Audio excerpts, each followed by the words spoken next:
What's up, everyone, and welcome to ClearTalk. So in this video we're going to be talking about the rise and fall, yes, I said that right, the fall of Donald Trump. We're going to be talking about, how, as a politician, at least, we're going to be talking about how he rose, back in 2016, and where he is now, which seems to be falling to his ultimate demise as a politician. Let me be very careful there. Yeah, that's what we're going to be talking about. I'm going to give my thoughts about the whole process. We're going to kind of go through this a little bit. Before we do that, though, if you would like, please consider subscribing, like, share, all that good stuff. And if you would like, check out my other channels over here, the drum channel, and which I've started doing like music reactions over there and stuff. And I also have um like uh drum covers and stuff like that over there. And so check those out if you will. Subscribe if you'd like, if you want to continue getting content over there too. Uh, and then of course the JMDPLAY. That's my kind of video game streaming channel. I haven't been streaming here much lately. I think it's been about a month since I've streamed actually. But I'm about to try to get back into it. And then, of course, ClearTalk. And then the Discord is here. Check out that. I've got stuff opening for all those, like, sections for each one of those. You can, talk as a community, ask questions or whatnot, give ideas or, whatever. There's a general section and there's specific sections for each channel, um, and all that good stuff. So you can check that out. If you'd like to do a one-time donation, do that here. And then, of course, up there, check out Patreon if you'd like. And there's $3 there for all the channels, different tiers there. And yeah, that's pretty much that. Not necessary. You don't have to. But if you'd like, that would be much appreciated. But on to the subject at hand. So, what got me thinking about, I got thinking, for me, it's like, or what got me thinking about doing this video is that um, I feel like I understand where to begin with. Back in 2016, I can see where Trump was appealing. I can see why such a large amount of people um, flocked to him and were, mesmerized by him, because of the way he came on the scene, um, and with this kind of underdog um, kind of thing. He's not really in the political sphere, at least not like formally or officially. I mean, he it had his dips in in politics, or trying to influence politics for years, but as far as actually being a politician, he hadn't really dabbled into that. Something's bothering my eye. Sorry about that. But and he had this, it's this sense of realizing that people were fed up with, you know, uh, fed up with Washington, fed up with the kind of um, all the like, what they were called the swamp. Your regulars that are just stay there and don't ever go away. Never really helping people. And like he had this sense about that, right? And he focused in on that, to knowing that that was the popular opinion of a lot of Americans, and so he became that, like, because we had that's this we had the start of like the populist movement, and you have like this populist right, you have the populist left. I feel like I feel like there is a difference in it. Um, the populist right being a little bit more like uh, what's more popular in the, like, the right side of, like, uh, the right side of America, the conservative, like, in most parts, the extreme right side of America, is where that kind of lays.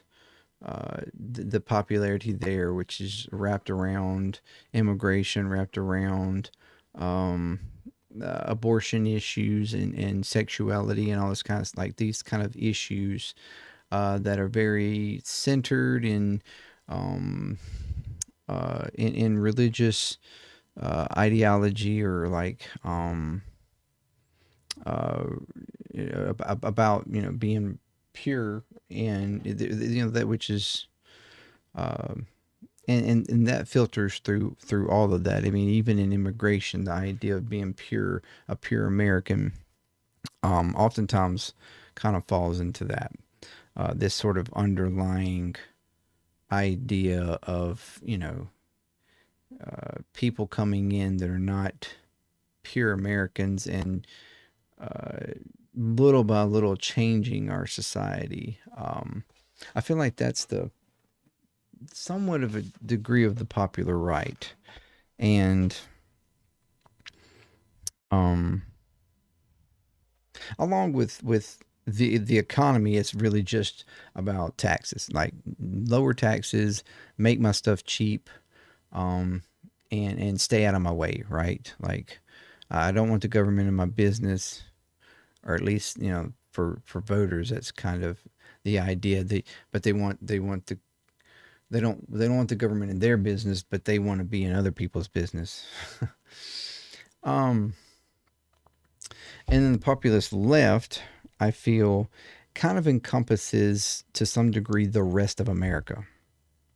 Now, I mean, there is some extreme degree of that too, but it's not what I would consider the actual populist left. The populist left seems to deem more around actual, like, or the rest of America, the popular like ideas and stuff around, just as Americans as a whole, like the regular normie person. That's more what the populist left, uh, where the progressive left likes to entangle itself in, and sort of uh, embody. Um, Now, for Trump, I feel like he has this a slightly more shallow thought. Like, it's like just whatever's popular, like whatever's being was is popular towards Washington, he took that on. So it's like that. It's the political popular. So it's almost a fake populism. It's what's popular for, like, Washington, but not necessarily what's popular for America.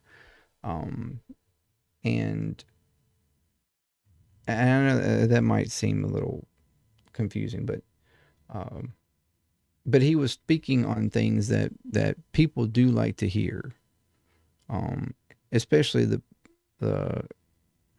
or I guess, let me back up. What I mean by popular to Washington, that's what he eventually became. I guess I should clarify that. That's what he actually became. But at first, he was a little bit more tapped into what was actually popular with the American people.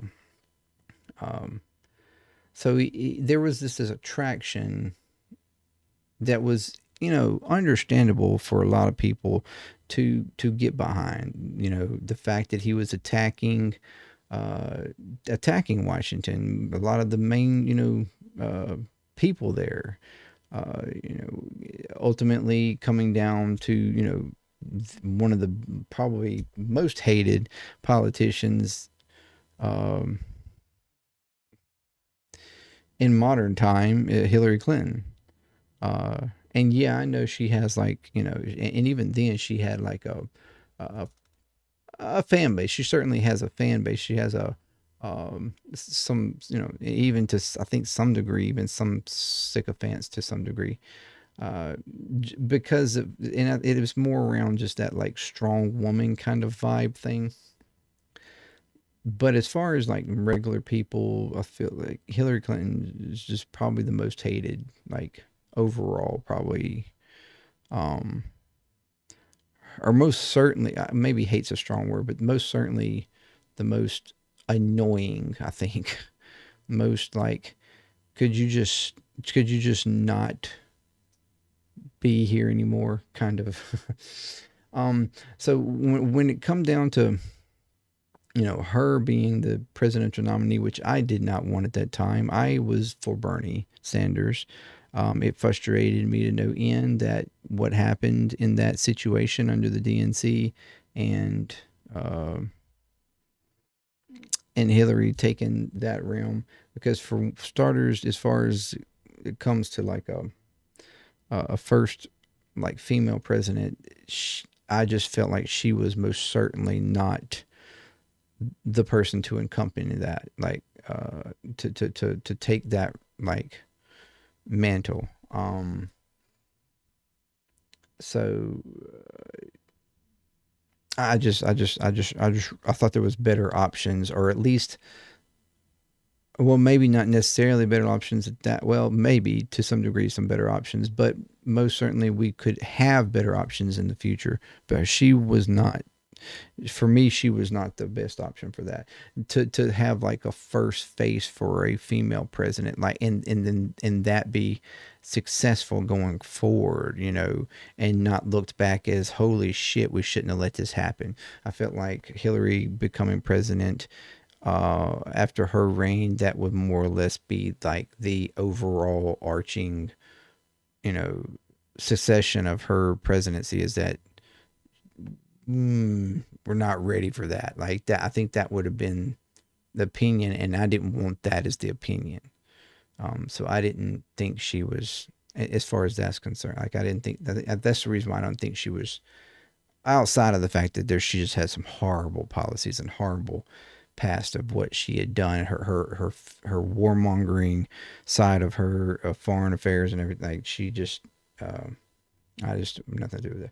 So when Trump was attacking her and attacking all the establishment and talking about the swamp, and he had, you know, all these things, it was interesting. It was intriguing for regular Americans to be like, man, this dude's talking some shit, and the fact that he didn't act or talk like a regular politician. You know, he was just, he was a little bit, he had this chatterness about him, the way he talked. He was unabashed, you know, kind of uh, say whatever he wanted to and could get away with it because he wasn't trying to have some sort of, you know, decorum of political professionalism. You know, it was just, he sounded like a regular, you know, regular John Doe or whatever, like just a regular person up there talking. Um, where a politician, you know, has a little bit more of a in the box kind of way about approaching things, way about, you know, talking about things, answering stuff, um, uh, or at least up to that point. Most politicians.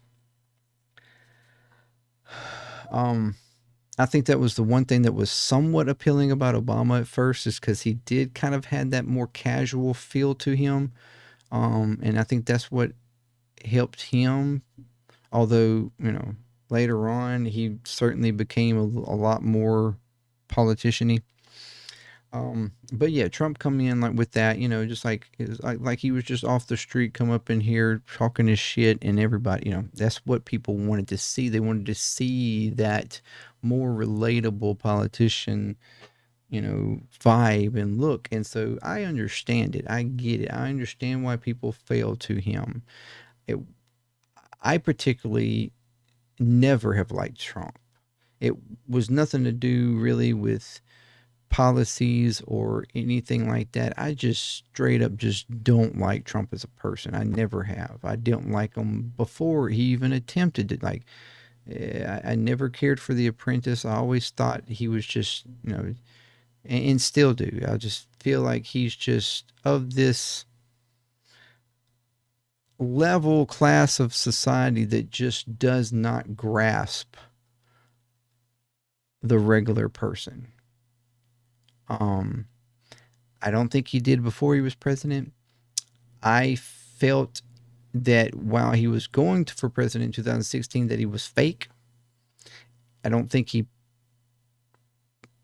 uh, acted as president as if he truly understood, and even now he doesn't act like he truly understands. Like I've never seen any part of him where he genuinely, authentically comes off to me as having some sort of connection or understanding, real understanding of the regular person. He just doesn't. Um, so I just did not fall for that. I didn't, whatever you can, I was immune to that sense of, him just being like a regular person that just, um, I personally didn't vibe that way, but that's where he caught people, right?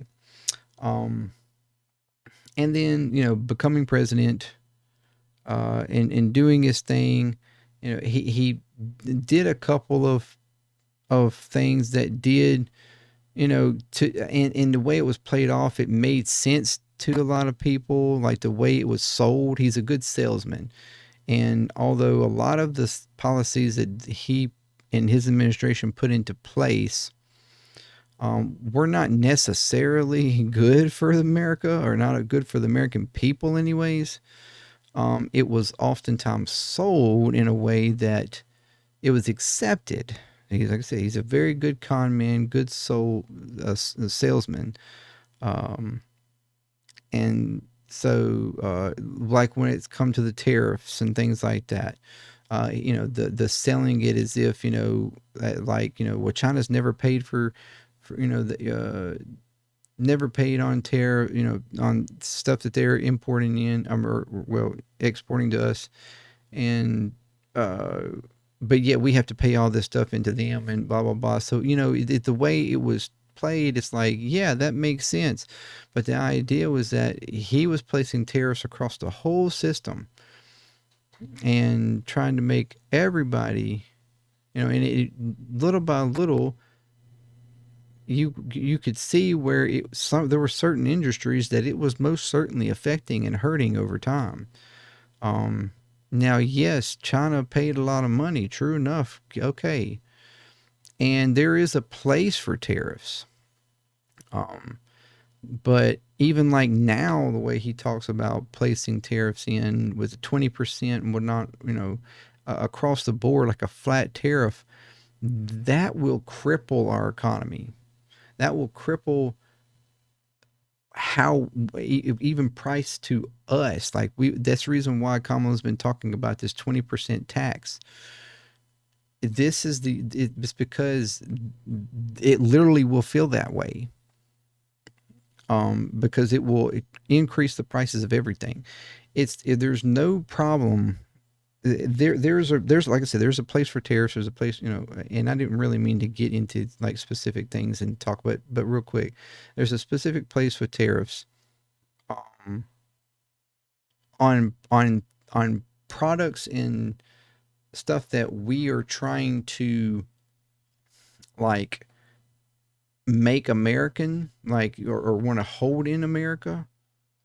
Say like EVs and things like this, like things that we want to have a good market on, and we want to, you know, uh, pr- like give incentive to for products and stuff to be made here and stay here and not, go out. There's an idea behind that where you put tariffs on things that are being imported in, and it will drive, as far as the market for us, it will drive things to be made here more, on those type of products. But when you're putting tariff tax, those type of increases on products, even on stuff that that is imported in that we do not make here and cannot make here, you're just killing the economy on those products. Because there's not really, it's like the competitive thing. Tariffs are good if it's a product that we can be competitive with. But if it's a product that we absolutely cannot be competitive with, tariffs ruin that for us. There's no sense in tariffs even being on that product. So having just this flat tariff is a horrible idea. It will raise prices on shit that shouldn't even have, shouldn't have even needed to be raised. And just make everything cost more for us. So that's the reason why it's bad. There's a degree of that's bad. But anyways, back to Trump. Like I said, there were things he did uh, that made sense. There are a couple of things that they did that made sense, but then other stuff that was ultimately horrible. But it was sold in a way where, like I said, it was sold in a way that made a regular person go, well, you know what? It kind of scratched their head. You know what? It kind of makes sense. Yeah. I mean, why not? Why is this happening? Like, say, the nuclear deal with Iran. It was sold as if, we were giving them, all this money, paying them to not make nuclear weapons. That's the way it was kind of sold. And that wasn't the case at all. I mean, the money that was given to the Iranians because of, in order to, like, that was the deal for the money that they received for sticking to this agreement of not making nuclear weapons, was money that was theirs. It was money that we had sanctioned, and that money was being held up. It was money that was actually theirs, but it was being held from them, crippling their economy, because that was our way of, before the deal, that was our way of keeping them at bay from being able to even afford to make weapons and things like that, because we were putting sanctions on them like crazy, and it was holding all this money back from them. So the idea was, yes, we'll release the sanctions, allow this money to go back to you, and it wasn't like it went all back to them at the same time. It was like in to some degree, like in, you could think of it like in loans or something. It was a little bit of time that was given to them to help their economy grow back, and everything like that. But at the same time, they were to hold to not making nuclear weapons, and they were doing that. That was the idea. But he sold it in a way, it's like, oh, we're just like the U.S. is just giving them U.S. money, like it's giving us our tax dollars to them, and that was not the case. And that's what it was. So it was manipulation, that got them, certain of American people behind them, and thinking, oh, Trump's just saving us money, because now we're not giving all this tax money to Iran, and blah, blah, blah. No, that wasn't the case at all. So it was just like I said, they did do a couple of decent things that wasn't bad necessarily or anything, but then there were other things that he's praised for doing, but it was so manipulatively to appear like he did something positive for American people in our government and country as a whole, when that was not the case. It actually hurt us and caused more problems, more instability, and everything else. So, but that was to, help him keep that base, keep those people and whatnot. Then you come to 2020. Well, by the time you get from like I said, 2016, he was, like I said, he had the finger on the pulse of what was popular and what was cool, and what people were thinking as far as Washington was concerned and whatnot. But then once he got going into 2020, he had, over his president, his reign for 4 years, he had gotten really connected with, you know, the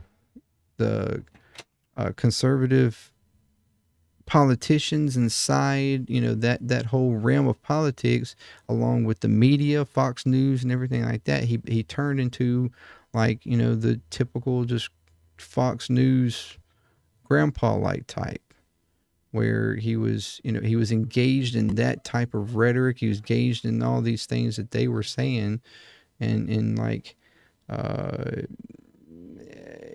and he was little by little kind of falling out of understanding what was popular. It was kind of, he became, in other words, he sort of formed and got himself into this bubble of right wing uh, corporate media and corporate control and corporate, that sphere. He found himself in that, and that wound up overall hurting him. Um, Starting to get a little bit, slightly into the conspiracy theory stuff and whatnot, or and then they come down to the, election issues and whatnot. Like, he fell into all that kind of stuff, and that ultimately wound up hurting him, uh, and costing him the election. On top of the fact of all the crazy stuff that he had done, with foreign leaders and whatnot, and just uh, where his followers thought he was looking strong, and and like, because he was having these meetings with these just badass, um, authoritarian like people, that for a lot of people seemed scary, but he was just going and having these meetings with them, so that made him look powerful. But yet, really, he was actually just being manipulated by all of them, and uh, getting, basically talking him into giving them things, and to, even though and benefiting them to some degree. Um, so he really wasn't really being strong at all. He was just, but he was giving them flattery. They were giving flattery back so that they could get him to agree to certain things, that ultimately benefited them. So, uh, but for his people, it looked like he was being, but at the same, but in doing that, he really just caused America looking like an embarrassment. Not to mention all the stuff that he would mispronounce, and this word salad stuff, and it's like this never ending thing where he was, couldn't speak words properly, and pronounce words properly. There's a lot of issues through that just created a whole bunch of sound bites, and it just looked embarrassing. Where he thinks he looks strong, his supporters think he looks strong, but the regular people, the regular normie person, and the regular people even throughout the rest of, in the international scene, actually did just, he just appeared like a maniac, like a crazy and comical. Um, and that's what I don't think a lot of his supporters really truly understand. Um, so you wind up having this influx of people are like, we can't take these antics anymore. All this media, and that was the other thing. He got big into social media, was constantly, it's like he felt like he was, you know, constantly on there ranting about the craziest stuff, talking about all this kind of stuff, not to mention the constant firing of people. It's like he couldn't keep and didn't, he had all this talk about, I hire the best people, I get the best people, but then he was constantly firing all these people. It was like the turnover in his administration was wild. I mean, there's just never ending antics with him for those 4 years, and people got annoyed by it. It was like, dude, I don't think we can handle another 4 years of this guy. So ultimately, that's the reason why you had such a large amount of people come out and vote in 2022 or 2020 is the reason why it was the highest rate, percentage vote in decades, ever, I think, actually. Um, because there were so many people that came out to vote against him, you know. Uh, yeah, he may have had the most people that come out to vote for him as far as a Republican is concerned in history, but there was even higher amount of people that come out to vote against him. And that's what he can't seem to wrap around his head, and a lot of his followers can't seem to wrap around their heads, because they're like, dude, he just did so much things for us. I mean, how could people, there's no way people actually come out to vote against him. That can't possibly be a thing. Yeah, it was. That was exactly the thing. It wasn't Biden. People weren't coming out to vote for Biden. I mean, there was a small chunk of people, maybe 30, 35%, maybe at best. I would say probably more like 30 or less, 25 to 30.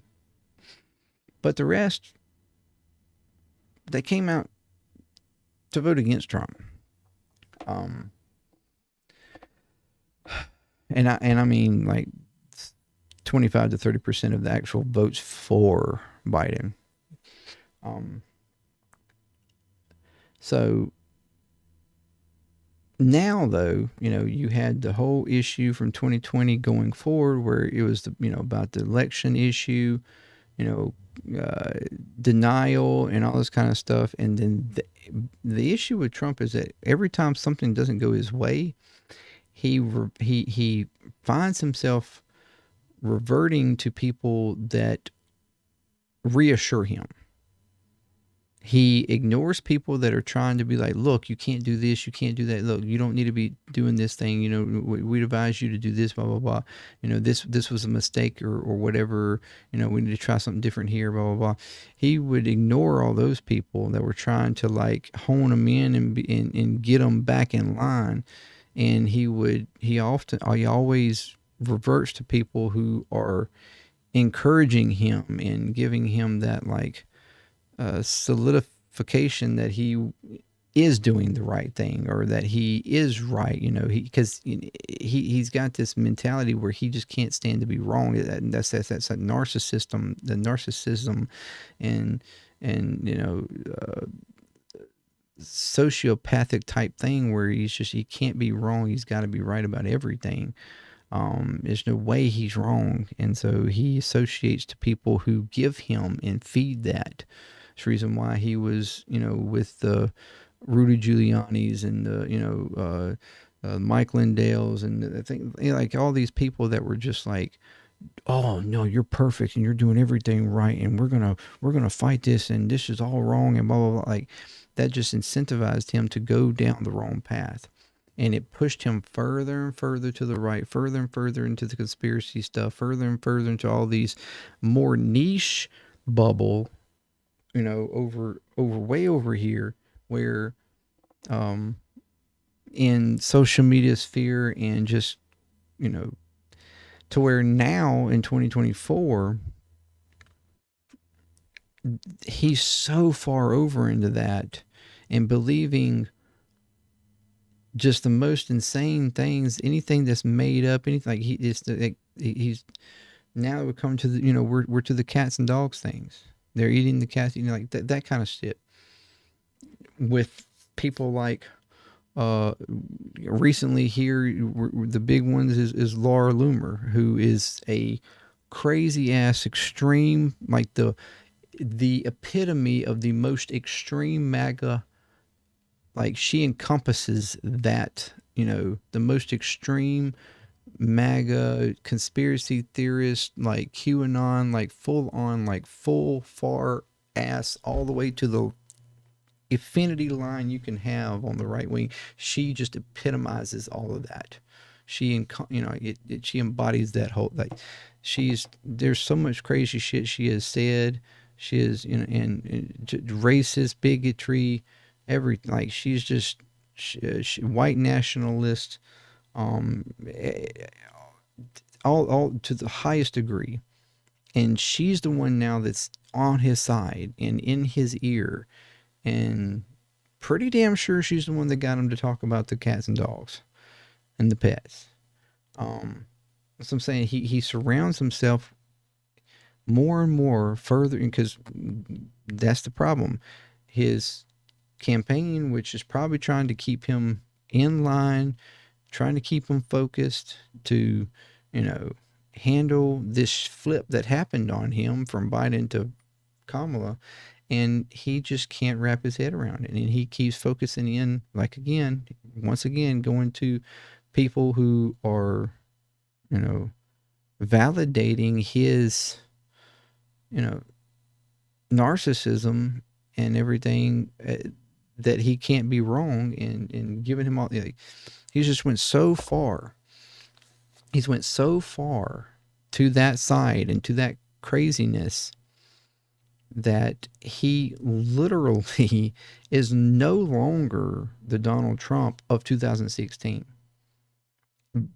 His rhetoric, the way he thinks, the way he, you know, uh, in a situation like a debate situation or something like that, he doesn't think that way anymore. He is so far down into this rabbit hole, like niche bubble over here, that he quite literally is not the same guy. Um, and he has this obsession, like I said, with having those type of people, fanatics and stuff, at his side. That's what's so scary about him becoming president again. Um, because with the help, if there's anything, any relation that I feel like he's going to do it anyway, even without Project 2025. I think he's going to do it. But you know, if he has any connection to 2025 on on solely only the fact of like the administrative state and getting rid of that, which he has actually talked about. You know, even though he acts like he doesn't know anything about Project 2025, he has literally talked about the administration of state and doing away with it over and over again, you know.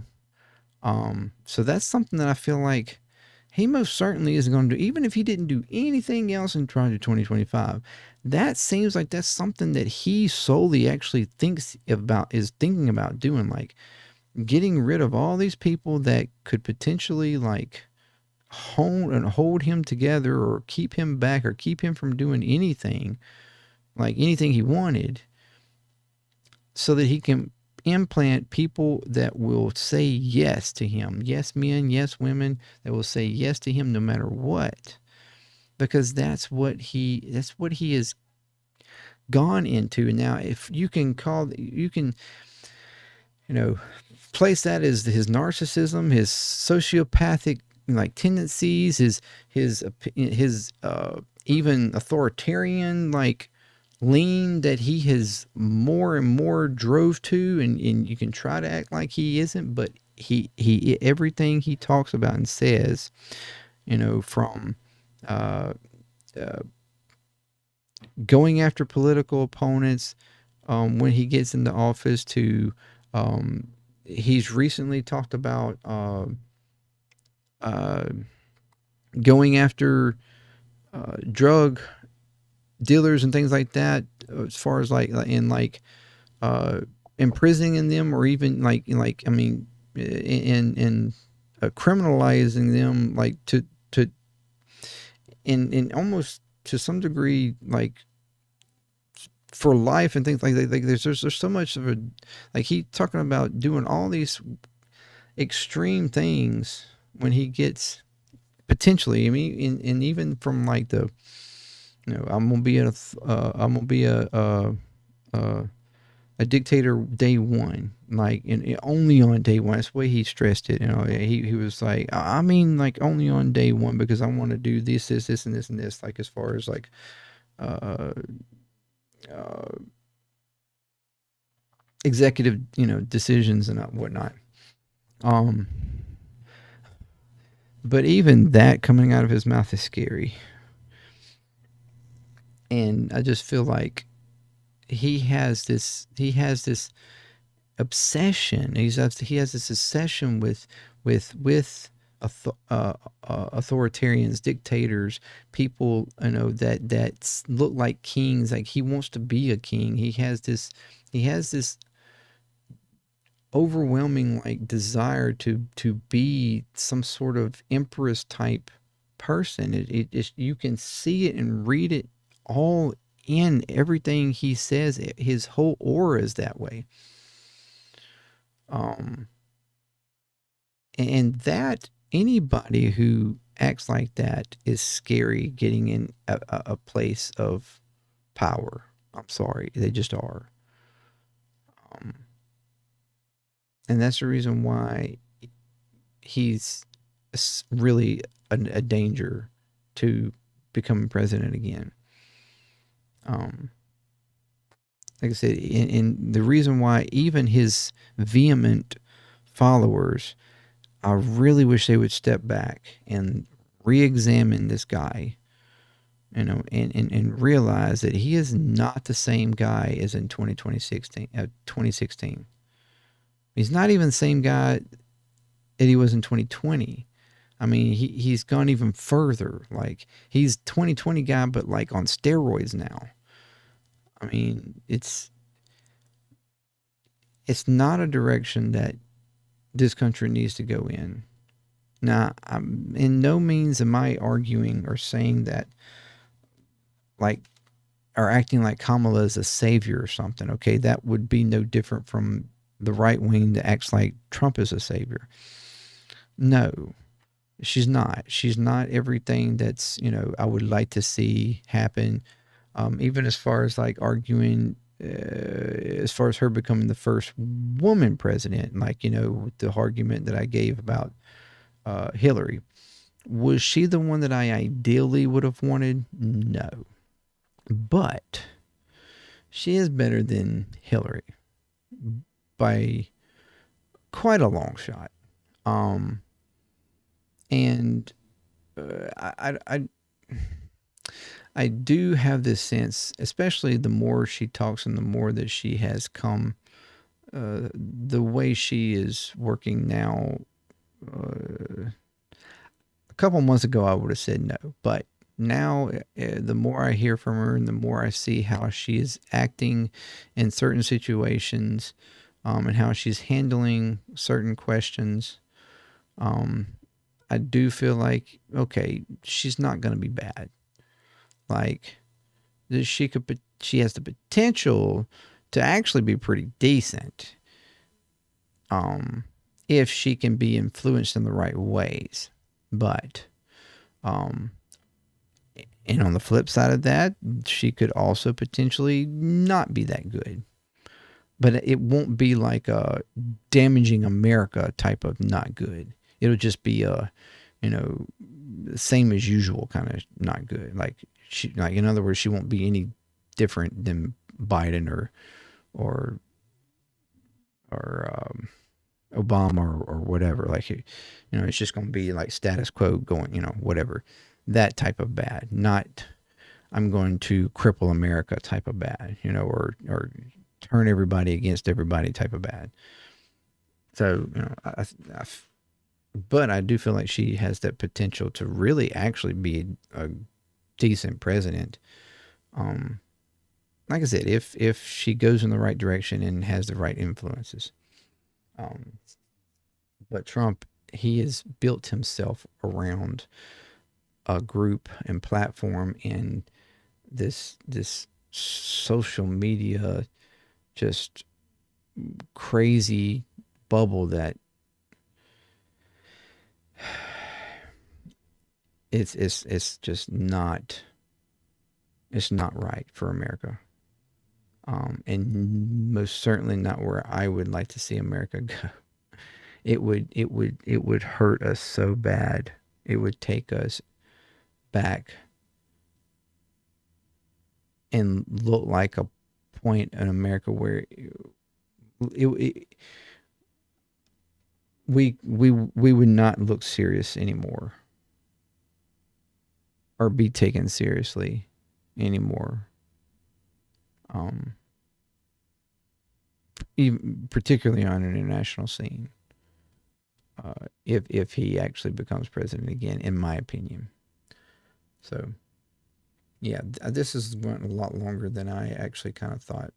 But that's where, but because of this, him getting into this realm, it has little by little just chipped away at um the even I feel like it's chipping away at people that even up to this point was like, yeah, I mean, he's not, yeah, I don't particularly like everything he says, but I mean, I kind of like the policies of the Republican Party. So, I mean, that's pretty much what he's going to do, right? I mean, so I might as well vote for him. I mean, because, I mean, he's not like he's going to just go crazy, right? But the more you hear from him and things like that, I think even those people that are voting for him more or less just on party lines kind of thing, I think that even then they're starting to be like, holy shit, man, like this guy is really, I'm not so sure about this. Um, maybe it would be going a little too far. I feel like that, I feel like he's on his decline. And I'm not talking about, because of his age or any kind of mental capacity, although that could be brought into question too. But I'm just talking about his political influence on American people, most certainly in Washington, but I think he's on his decline. Um, and actually, I would even argue one or two more just obscene moments away from complete just fall. Uh, which could happen in any moment. And something crazy ass said at a rally that gets seen nationwide, or at a town hall meeting, which he did have, I think yesterday or today. I haven't watched. I've seen a couple of clips from it, and um, but like he, I really do feel like he's on the fall. Um, and I just really would hate to see. I really hope people get off the train before he does, But ultimately, there's going to be a probably a large group of people that fall with him. Um, but anyways, that's what I want to talk about and go through, and how I view. Like I said, 2016. I get it. I get the sentiment, and I understand why people thought that he would be a change, or would be uh, better in that moment. I get it. People like some members of my family and stuff and whatnot. Like I get it, and I've argued with them over the years about why they're still, and the silliness, and they still hold to it. But man, it's just like, that's the reason why I keep reiterating here recently, for those of you that are still with him after all of this shit, like, why? Like, I get it back then. I get it 8 years ago. I even get it 6, 7 years ago. I mean, 5 years ago, right before the election. I even still kind of got it then to some degree, although I thought it was a little silly. But now,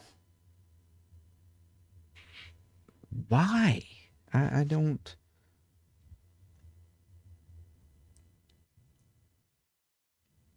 Even from, and especially even for those who are just voting for him on party lines, like, if you want to like hold the party to its like standards, and not have it just be completely torn apart by this guy, You need him out. You need him to no longer be like an issue um for the party. Like you know, you want him to just go away, go back to Florida, go to Mar-a-Lago or whatever, and just golf the rest of his days or what, like, you know,